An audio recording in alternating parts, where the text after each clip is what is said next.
Written over 2,000 years ago, Titus Lucretius' Carus epic poem expresses completely modern notions. For example, empiricism, a theory of atoms, a theory of evolution, the notion of prehistory, and Epicureanism's morality and psychology. Helping to ignite the Renaissance, it is considered most important. On this video, you may learn details about a section of this epic poem. Lucretius on Nature, first book, on infinitude. Lucretius begins his poem by making reference to Venus, the goddess of love. He not only invokes her aid in the incoming challenge of writing the poem, but also speaks of her as the deity, the force that may save humanity, Rome, from its current difficulties. There is no specific explanation of what these difficulties may be, however. Then the name Memmius is mentioned. He is spoken of as the aim of the poem, the one which must be pacified by love and brought to reason by the explanation contained in the poem. What exactly is it that the poem aims to explain? Consider these lines. This ultimate stock we have devised to name. Procreant atoms, matter, seeds of things, or primal bodies, as primal to the world. Yes, for now, the topic will be atomic theory as it was then understood. The poet is plainly aware of the controversial, perhaps blasphemous, nature of this notion. It must be admitted, perhaps he dramatizes just how offensive it may be. However, he does not shy away from decrying the evils of religion. Yes, subsequently Lucretius names and describes the cause of the famed Trojan expedition as one of the first evils that religion brought upon mankind. Speaking of Agamemnon's deeds before setting sail, the poet says, making his child a sacrificial beast, to give the ships auspicious winds for Troy. Such are the crime to which religion leads. Subsequently, the poet explains that man be strengthened from this evil by way of correct, true, higher understanding, meaning that they may not fear the unknown, for example, the unknown of what may or may not occur after death. As such, this work is introduced as the moral benefits that a certain conception, understanding of physical reality may bring humanity. Those moral benefits will be those of Epicureanism, and the understanding of nature will be those of material atomism. Material atomism, that there is not an existence that is mystical, is the first section after the aforementioned introduction. The starting point is that nothing from nothing ever yet was born. This is meant to signify that all things gain their matter or energy from other, physical, things. Plants and their seeds serve as an example. These surely feed and grow from earth, air, and water. Because of this, these grow in an order, in an expected or predicted fashion. The poet says, were life an increment of nothing, then the tiny bade forthwith would walk a man, and from the turf would leap a branching tree. Wonders unheard of, for, by nature, each slowly increases from its lawful seed. As there is no belief in spontaneous generation, creation without a foundation and fuel, so too there is no belief in annihilation. Yes, naught is ever truly destroyed. Rather, it merely changes form. Jocularly, the poet says, doubt not my words, because our eyes no primal germs perceive. He subsequently enumerates several proofs or examples of the invisible, yet corporeal. First, there is the wind and air as it can be felt, but not seen. There is also smell, heat, cold, light, and the act or phenomena of evaporation. Although invisible, the philosopher argues, yet these must be corporeal at the base, since thus they smite the senses. Naught there is, save body, having property of touch. There is also mention of erosion, corrosion of metals, and the seemingly imperceptible growth of life. Yes, although none may see a child growing, with time, the child surely has become larger. Thus, the growth occurred at invisibly small increments. The next section of the poetic treatise concerns void, absolute emptiness. First, let me quote the reasoning. But yet creation's neither crammed nor blocked about by body, there's in things a void, For were it not, things could in no wise move. Likewise, the poet finds proof of void in the differing weights of objects. Again, why see we among objects some of heavier weight, but of no bulkier size? Therefore, an object just as large but lighter declares infallibly it's more of void. I must make clear that it is assumed that movement requires pushing things around, which requires new spaces and areas for things to move into. Likewise, all fundamental particles are assumed to weigh the same. Thus, a heavier object is merely one wherein the particles are more densely grouped. The poet then attempts to counter a criticism of his position. He explains that although water does not seem to contain any void, the bubbles and waves of fishes' movements reveal it. The poet also provides the most famous proof of the existence of void. It is the empty space that arises when two objects are separated. The philosopher understands that the air quickly fills the void as it can be felt or heard doing so. However, I have never been satisfied with this proof. Without a further understanding of atomic theory, it seems to me that there could be other explanations. Either way, Lucretius writes as if directly to Memmius, telling him that although there is more that could be said, he changes topic, leaving him to figure out the rest. A new section begins, and this one aims to argue that nothing exists except void and atoms. On the one hand, valuations such as beauty and tragedy are taken as mere human inventions. These do not have any real or material existence. On the other hand, all that occurs is viewed deterministically. In fact, the poet says, Even time exists not of itself, but since reads out of thing what happened long ago, what presses now, and what shall follow after. Lucretius gives a brief description of the Greek wars against the Persian barbarians, saying that all was as if determined. Nothing in history should be understood without context of the prior and the subsequent. Consider. And thus thou canst remark that every action at bottom exists not of itself, nor is, as body is, nor has like name with void. I take this to mean that action, in the transitive sense, in the becoming sense of the word, cannot exist by itself. It is composed of parts, of pieces. These are atoms and void. Of course, one would need more details so as to fully comprehend the sense of the statement. For now, the section changes. What is now discussed is the nature of atoms, how they are very much real. The idea is now popularly known, although to be clear, let me say that Lucretius's understanding does not include that atoms may be split into becoming, in part, energy. Rather, these cannot be destroyed or modified in any way. They are likewise eternal. They do not decay. As such, existence is believed to be infinite. It is not that it came into being, or that it will pass from existence. That is not so for Earth, the planet itself. He has it that our home did come into being and will eventually cease to be. Objects that may be perceived are but a group of these atoms. A group that in all likelihood contains some void in between the atoms, but a group nonetheless. Critical is the fact that the atoms themselves do not combine. Rather, they create as if a mosaic that from our distance, from human-size perspective, seem like a homogeneous whole.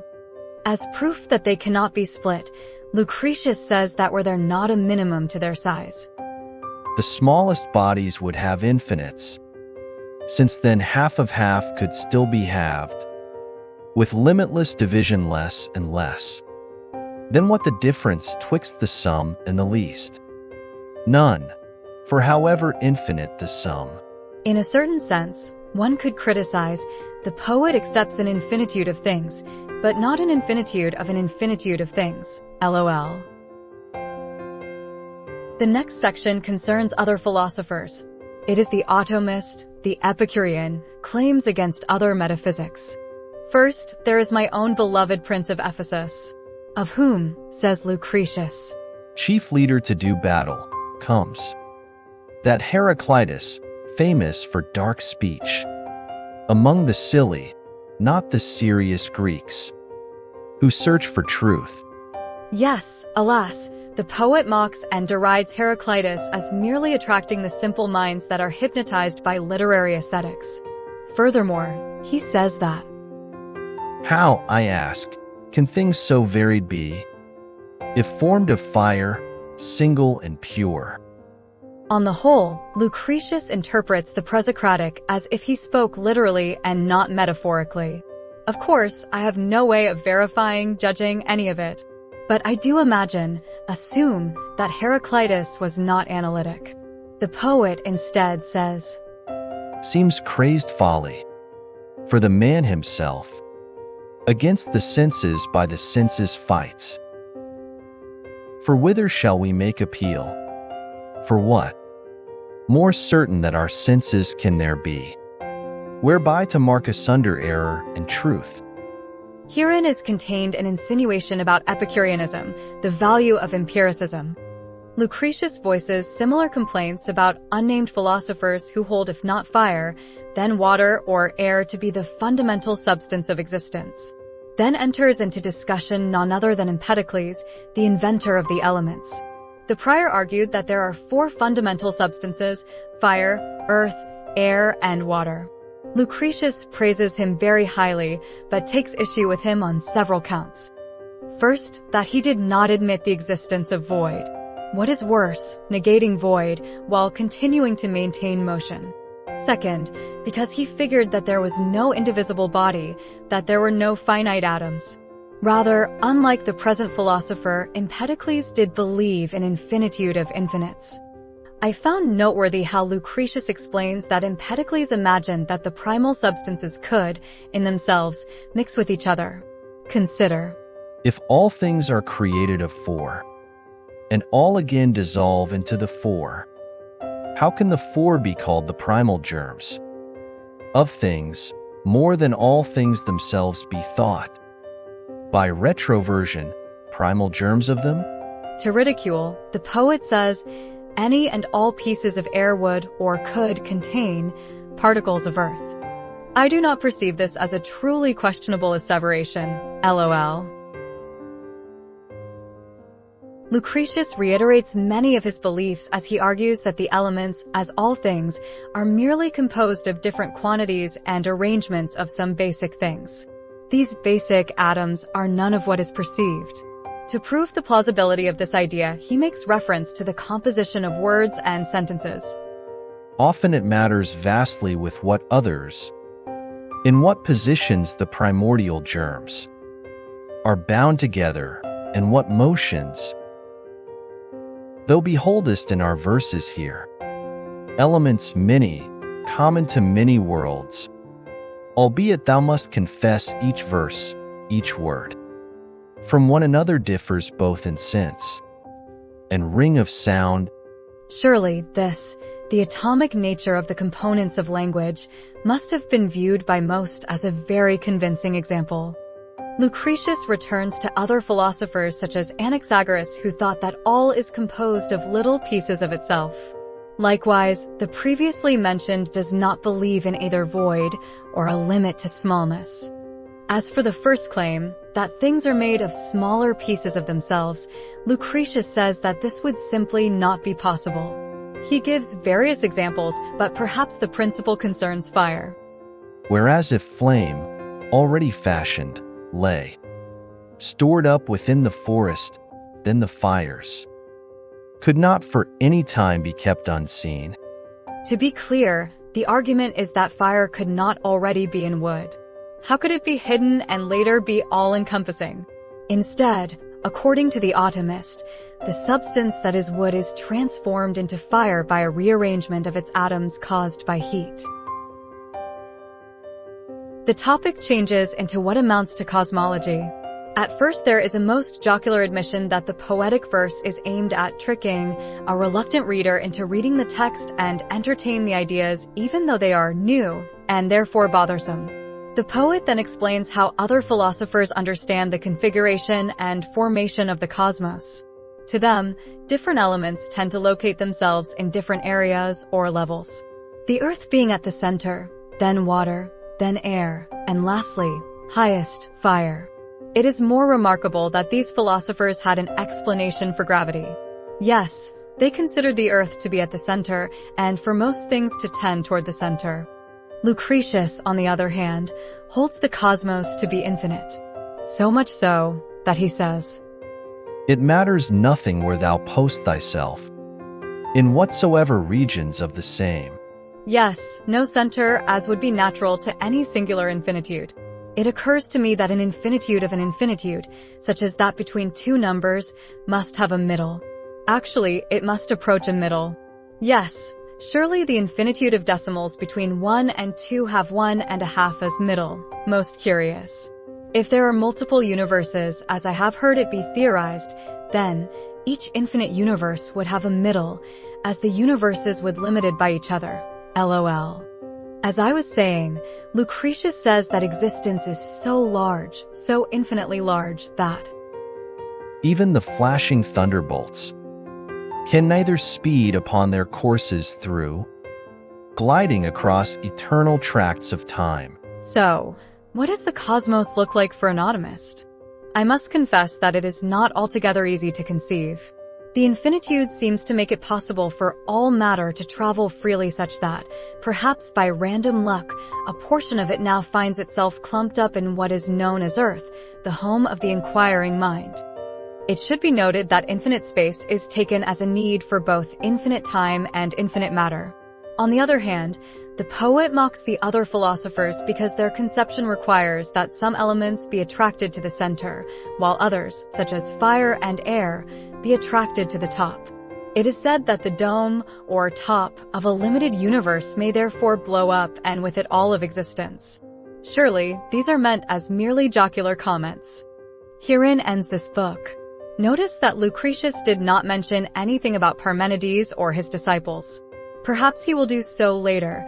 Given his understanding of Heraclitus, I would not be surprised if he did not know what to do with Parmenides. LOL. The next book or chapter deals with Epicurean's outlook on life, meaning what to do with all the prior in your own life choices and attitudes. Now, to pique your curiosity, to motivate you to watch the last video of the series, I gift you a teaser sample of the many aphorisms I crafted as I read this author. Rarely is ambition anything besides seeking what others say should be sought.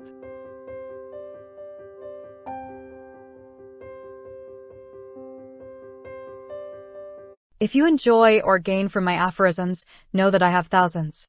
I will be writing books with short thematic essays composed out of aphorisms. These essays are profound and intriguing yet easy to read. For very cheap copies, look up Protagoras Pause in the Amazon website. I repeat, Protagoras Pause, that's my name.